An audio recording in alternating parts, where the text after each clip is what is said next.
The church was cold and dark. Midnight had come and gone. Candles flickered on the altar, casting dancing shadows across the stone walls. Sarah stood in a simple white dress that someone else had chosen for her. Her hands would not stop shaking. Across from her stood Dante Moretti, the most dangerous man in the city. The man she had been investigating for 2 years. The man she believed murdered her father. His gray eyes watched her without emotion. A scar ran down his left cheek like a permanent reminder of violence. Father Thomas stood between them, old and tired. His voice echoed through the empty church as he read the vows. Armed men lined the walls, guards at every door. This was not a celebration. This was a transaction. "Do you take this man as your husband?" Sarah's mind screamed no. Every part of her soul rejected this moment. But her mouth opened and the word came out anyway. Yes. Dante slipped a ring onto her finger, cold metal against her skin. She was now Mrs. Moretti, bound to her enemy, and she still did not fully understand why he had saved her life. 2 weeks earlier, everything was different. Sarah sat in her small apartment, surrounded by chaos. Papers covered every surface, photographs pinned to the walls, red string connecting names and dates like a spiderweb of secrets. 2 years of investigation, 2 years of obsession, all pointing to one family, the Morettis. Her father had been a detective, a good man who believed in justice. 5 years ago, he went to meet an informant and never came home. The police found his body in an alley the next morning. They called it a robbery gone wrong. Case closed, move on. Sarah knew better. Her father was murdered, and every piece of evidence she found led back to the Moretti crime family. She picked up a photograph of her father, smiling, alive, happy. Tears burned her eyes, but she pushed them away. Crying would not bring him back. Only justice would give her peace. The next morning, Sarah walked into the newspaper office, small and cramped, desks pushed together, the smell of old coffee and printer ink.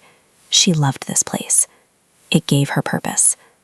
Her editor looked up when she approached, a heavy man with kind eyes and a worried expression. "I want to pitch a story," Sarah said.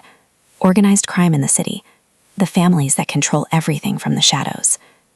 Her editor sighed deeply. "Sarah, we have talked about this.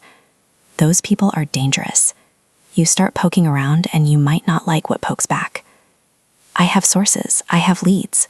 This could be huge. It could also get you killed." He leaned forward. "Be careful, please.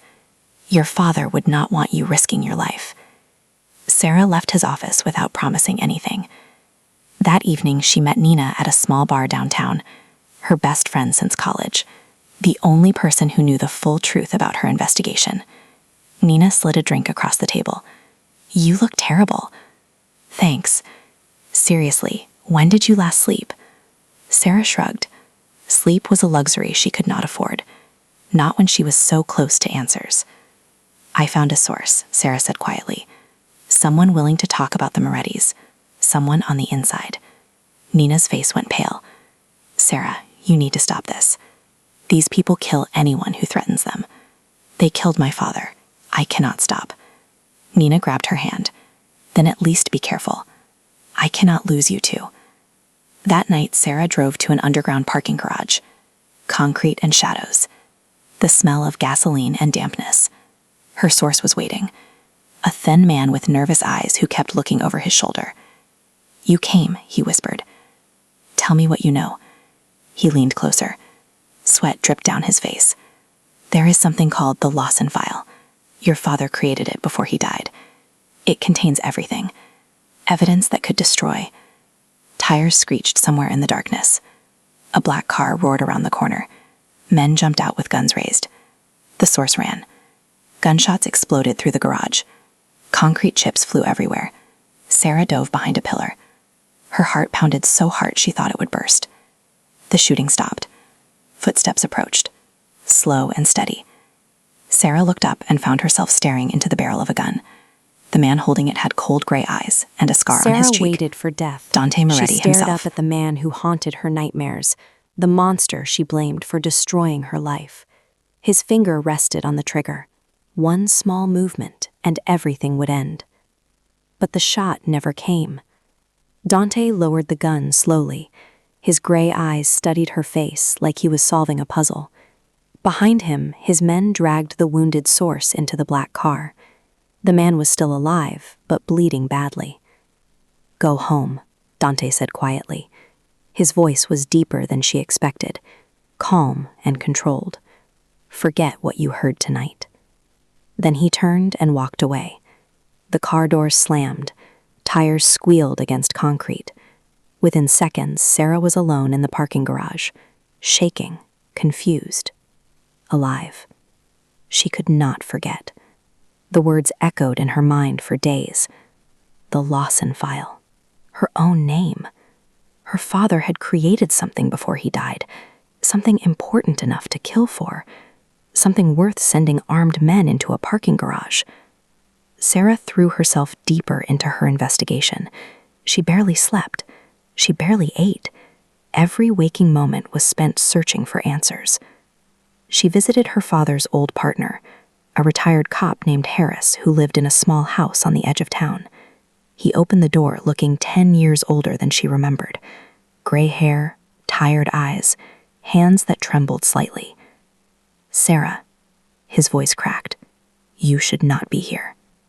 I need to ask you about my father." Harris looked past her at the street, checking for watchers.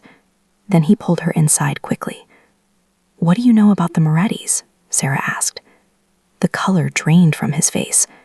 "No, we are not talking about them. Please, I am so close to finding the truth." Harris grabbed her shoulders. His eyes were wild with fear. "Listen to me. Some secrets are buried for good reasons. Your father understood that. He would want you to stop digging before you end up like him." He pushed her toward the door. Their conversation was over. But Sarah refused to give up. She returned to her father's storage unit, a small space filled with boxes she had never fully explored. For hours, she dug through old files and forgotten papers. Most of it was useless. Case notes from decades ago, receipts, photographs of people she did not recognize. Then she found a folder hidden inside an old coat. Inside were documents marked confidential, references to a federal investigation, money laundering, human trafficking, corruption reaching the highest levels of the police department, and a name she had never seen before: Luciano Ferrara. Sarah wrote the name down, added it to her wall of evidence, another piece of the puzzle. Strange things began happening after that night in the parking garage. Cars followed her home from work, black vehicles with tinted windows that stayed 2 lengths behind. A man watched her apartment from across the street. He pretended to read a newspaper, but never turned the pages. Her apartment was broken into.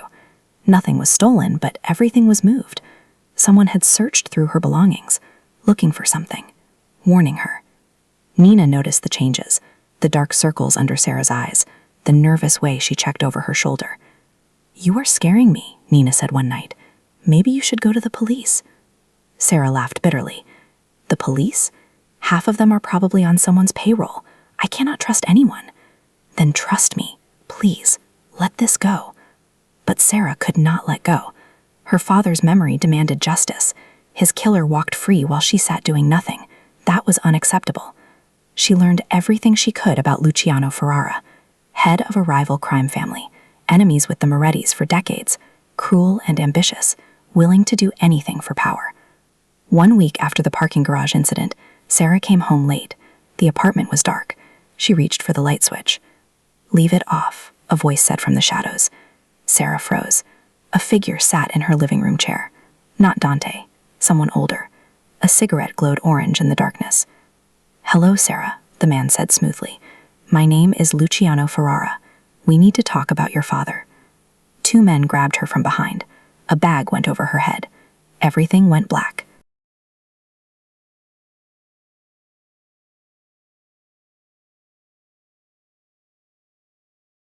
Sarah woke to cold and darkness. Her head throbbed with pain.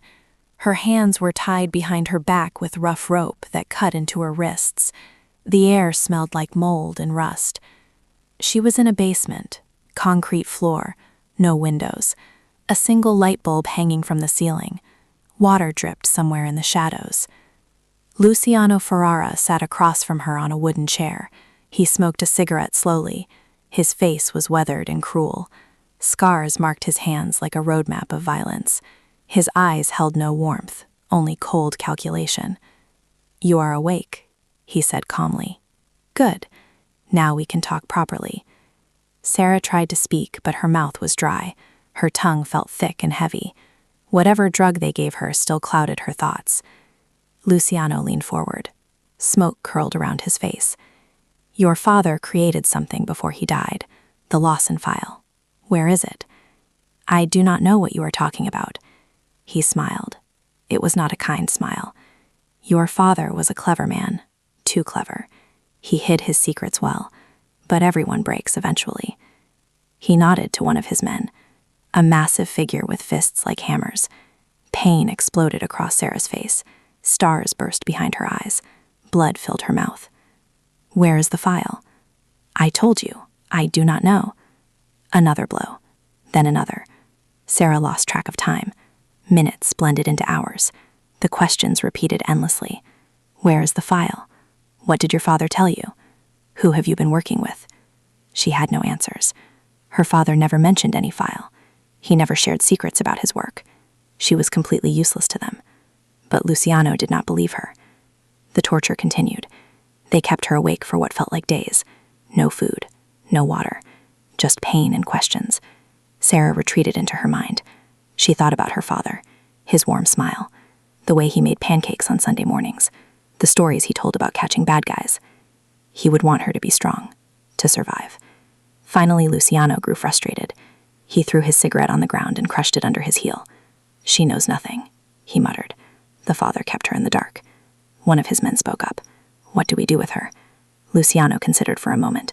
His eyes moved over Sarah like she was garbage to be discarded. Then he shrugged. "Kill her. Dump the body somewhere public. Send a message to anyone else who thinks about digging into my business." Two men grabbed Sarah and dragged her out of the basement. Her legs would not work properly. She stumbled and fell. They pulled her up roughly and shoved her into the back of a van. The engine started. The van moved. This was the end. Sarah closed her eyes and thought about her father. At least she would see him again soon. Then the van stopped suddenly. Tires screeched. Shouting erupted outside. Gunfire exploded so loud it hurt her ears. The back doors burst open. Men in black swarmed into the vehicle. More gunshots. Bodies fell. Someone cut the ropes around her wrists. Strong hands pulled her out into the night air. Sarah looked up and saw Dante Moretti. He stood over her like a dark angel. Blood splattered his expensive suit. A gun smoked in his hand. His gray eyes scanned her injuries with something that almost looked like concern. "Can you walk?" he asked. Sarah shook her head. Her legs were useless. Dante scooped her up like she weighed nothing. He carried her to another car and placed her gently in the back seat. Then he sat beside her as the car sped away into the darkness. A doctor was waiting when they arrived at a massive estate outside the city. He treated her wounds carefully. A maid brought food and clean clothes. Everyone moved with quiet efficiency. Hours later, Sarah sat in a beautiful bedroom that felt like a prison. Dante entered without knocking. He stood by the window, looking out at the night. "Ferrara will never stop hunting you," he said quietly. "The only way to protect you is to put you under my protection permanently." He turned to face her. His expression was unreadable. "Marry me. Become a Moretti. It is the only way to keep you alive." Sarah stared at Dante like he had lost his mind. Marry him? The man she blamed for her father's death? The monster she had been investigating for 2 years? The idea was insane. "No," she said immediately. "Absolutely not." Dante remained calm. He leaned against the window frame with his arms crossed. Moonlight cast shadows across his scarred face. "You misunderstand your situation," he said quietly. "This is not a romance. This is survival. Ferrara wants you dead. He will never stop. Running will not save you. Hiding will not save you.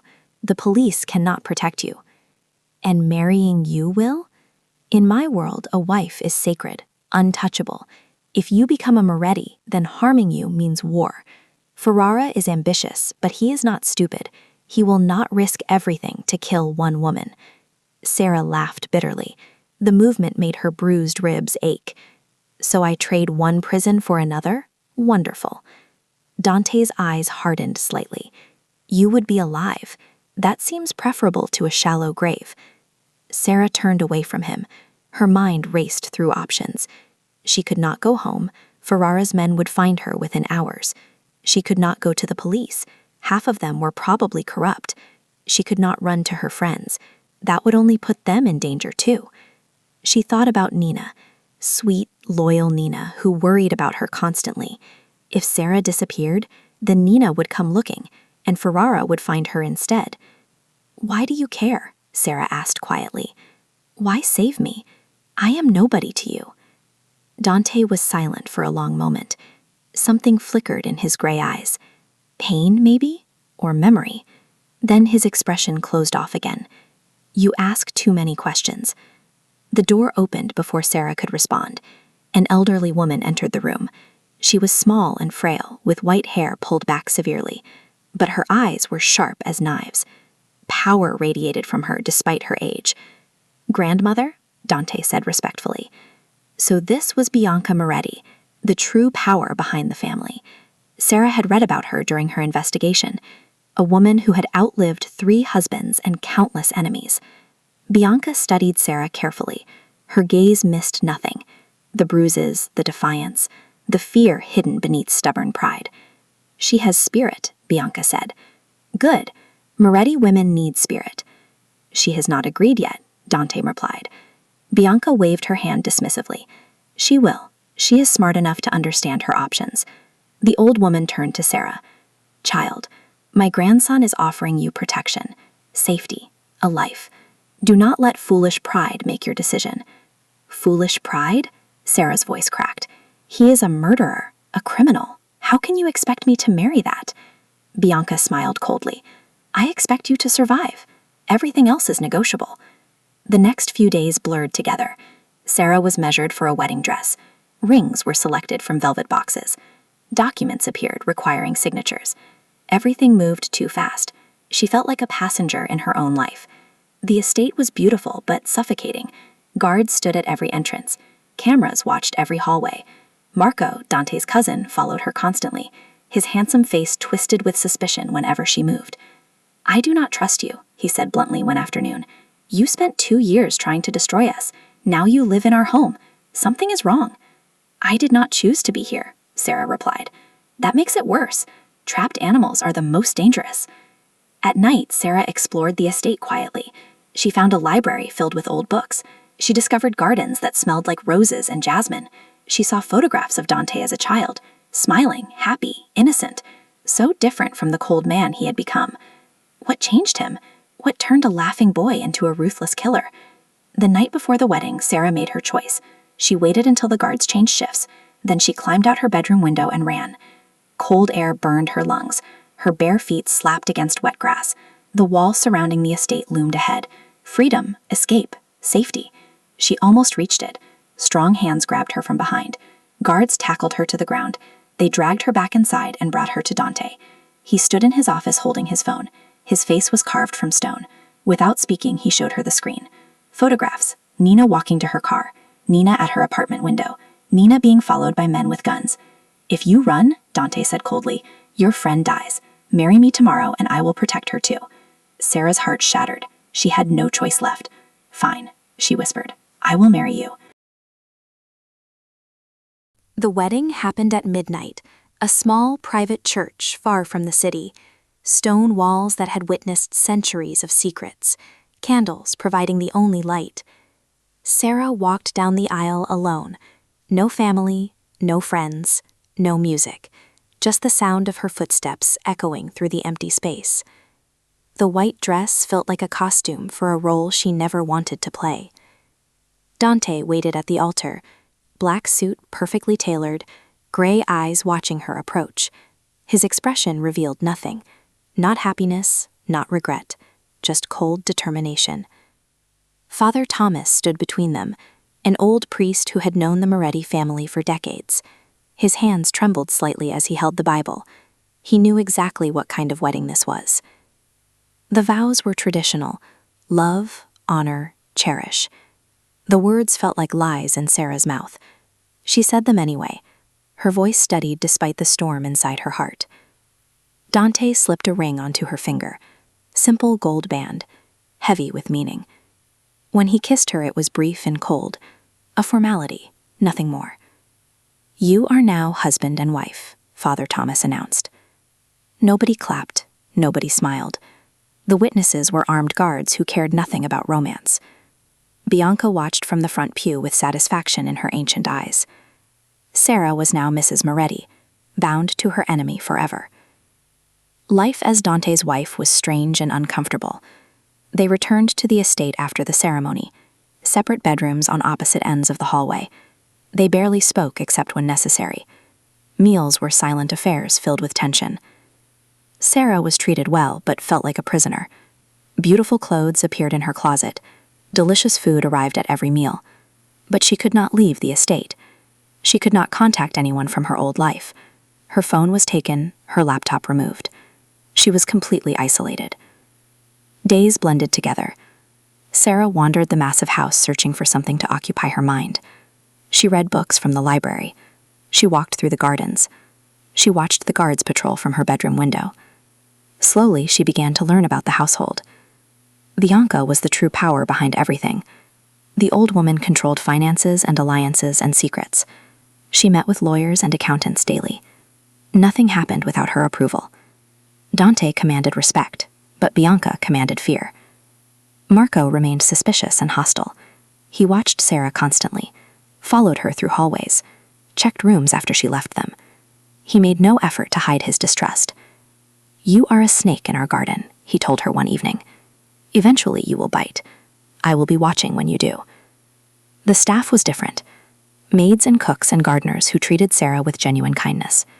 They seemed almost relieved by her presence, like she brought something the house had been missing.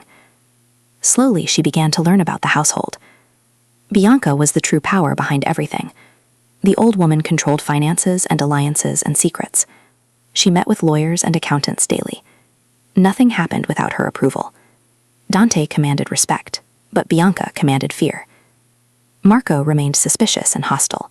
He watched Sarah constantly, followed her through hallways, checked rooms after she left them. He made no effort to hide his distrust. "You are a snake in our garden," he told her one evening. "Eventually you will bite. I will be watching when you do. I will be watching when you do." The staff was different. Maids and cooks and gardeners who treated Sarah with genuine kindness.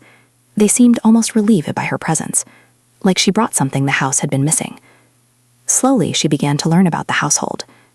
Bianca was the true power behind everything. The old woman controlled finances and alliances and secrets. The old woman controlled finances and alliances and secrets.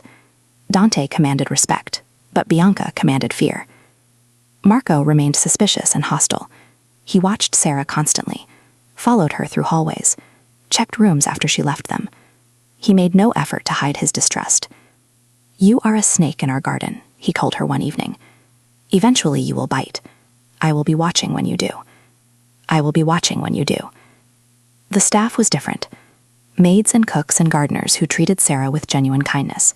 They seemed almost relieved by her presence, like she brought something the house had been missing. Slowly, she began to learn about the household. Bianca was the true power behind everything. Bianca was the true power behind everything. Sarah could not breathe. The folder slipped from her trembling fingers. Papers scattered across the dusty floor. Everything she believed for 5 years crumbled in an instant. Her father worked with the Morettis. He was their ally, their friend, not their victim. "You are lying," she whispered. "This is a trick." Dante stepped into the room slowly. His gray eyes held something she had never seen before. Sadness, maybe, or understanding. "I have no reason to lie," he said. "Read the documents yourself. Your father's handwriting, his signature, his reports, everything is there." Sarah grabbed the scattered papers. She studied them, desperately searching for proof of forgery. But she recognized her father's handwriting instantly, the way he curved his letters, the little star he drew next to important points. Details no forger could know. Tears burned her eyes. Why? Why would he work with criminals? Dante sat down on an old chair. Dust rose around him.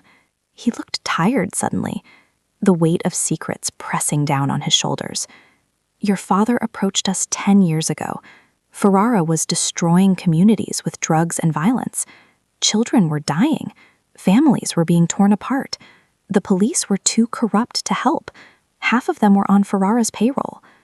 Sarah remembered those days, her father coming home frustrated and angry, complaining about cases that went nowhere, evidence that disappeared, witnesses who refused to talk. He made a deal with my father, the old boss before me. They would work together to bring down Ferrara. Your father gathered evidence from inside the police department. We provided protection and resources. It worked for years. What happened? Sarah's voice cracked. Dante's expression darkened. Someone betrayed us. A leak inside your father's unit. Ferrara discovered the investigation. He learned about the Lawson file, a collection of evidence that could destroy his entire empire. The Lawson file. The words from the parking garage. The reason men tried to kill her. Ferrara had your father murdered before the file could be delivered. We searched everywhere but never found it.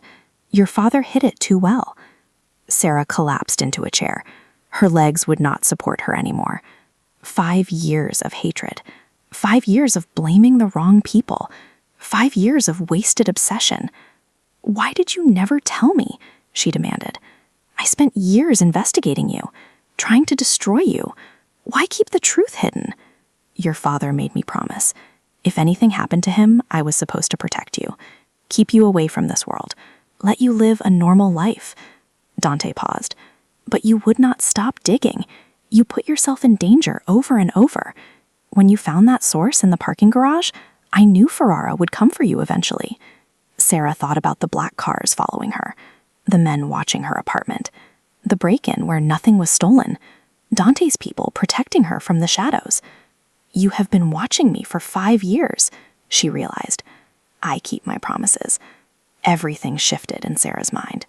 The monster became something else, a man burdened by loyalty and secrets, a man who protected her even when she hated him. I blamed you for everything, she said quietly. I wanted to destroy you. I know. I am sorry. The words hung between them. Dante nodded slowly.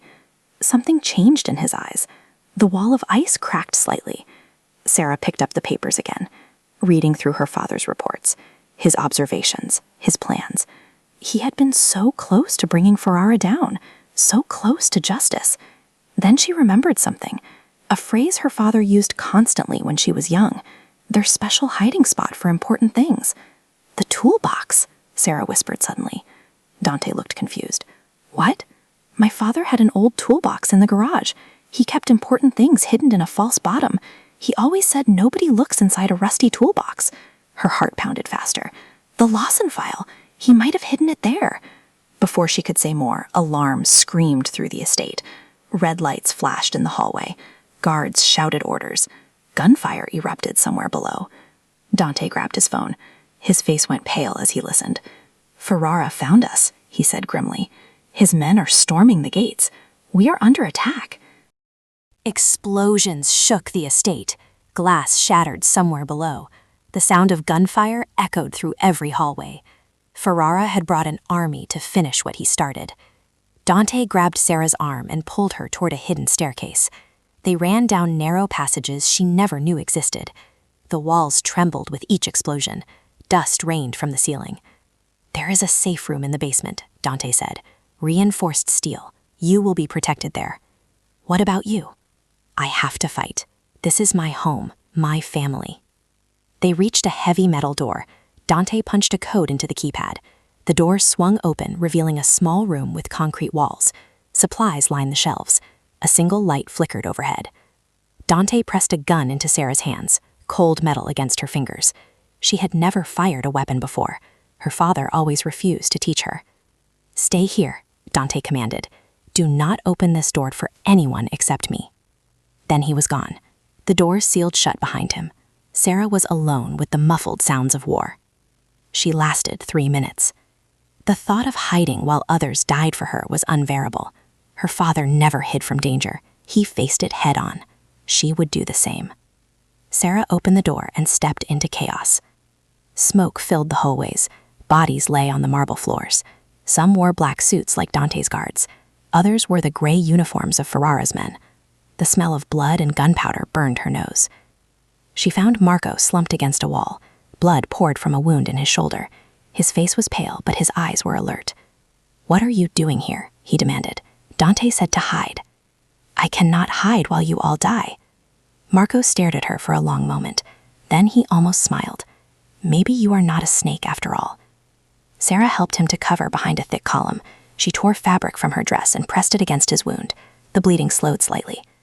"Ferrara went toward the east wing," Marco said through gritted teeth. "He is looking for something. Files, maybe." The Lawson file.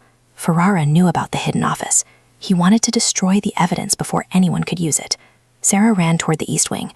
Smoke stung her eyes. Gunfire crackled around her. She ducked behind furniture and crawled through shadows. Every survival instinct screamed at her to turn back.